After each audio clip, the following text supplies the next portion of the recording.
అండి, welcome back to my mini vlog. ఈ రోజైతే మనం ఏడుగుళ్ళ టెంపుల్కి వచ్చామన్నమాట. నేనున్న ఏరియాకి దగ్గరలో అంటే చాలా ఫేమస్ టెంపుల్ ఇదే. ఇక్కడ వచ్చేసి అమ్మవార్లు ఎలా అంటే ఏడుగురు అక్క చెల్లెలు అనమాట. నల్లపోచమ్మ, ఊరడమ్మ, దుర్గమ్మ, చిత్తారమ్మ, మహంకాళి, ముత్యాలమ్మ, ఎల్లమ్మ, ఇలా ఏడుగురు దేవతలు కలిసి ఒకే గుళ్ళో ఉంటారనమాట. మామూలుగానైతే ఒక టెంపుల్లో ఒక అమ్మవారు ఉంటేనే చాలా పవర్ఫుల్. అలాంటిది ఏడుగురు అక్క చెల్లెలు కలిసి ఒకే టెంపుల్లో ఉంటే అది ఇంకెంత పవర్ఫుల్గా ఉంటుంది టెంపుల్ని చెప్పండి. ఇక ఆషాఢం వెళ్ళిపోతుంది. ఇదే లాస్ట్ ఆదివారం. అందుకే పిల్లలతో కలిసి ఇలా అమ్మవార్లు దర్శనం చేసుకోవడం కోసమని టెంపుల్కి వెళ్ళాను. ఆ అమ్మవారి దయ మాతో పాటు మీ అందరిపైన ఉండాలని చెప్పేసి ఈ వీడియోని మీ అందరికీ ఇలా షేర్ చేస్తున్నాను.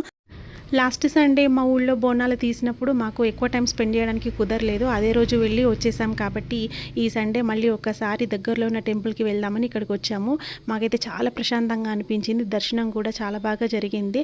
ఇక్కడ పక్కనే 5 తలల అమ్మవారు నాగదేవత కూడా ఉందన్నమాట. ఆ దర్శనం కూడా చాలా బాగా జరిగింది. ఇలా అందరం కలిసి గుడికి వచ్చి చాలా ప్రశాంతంగా అనిపించింది మాకు.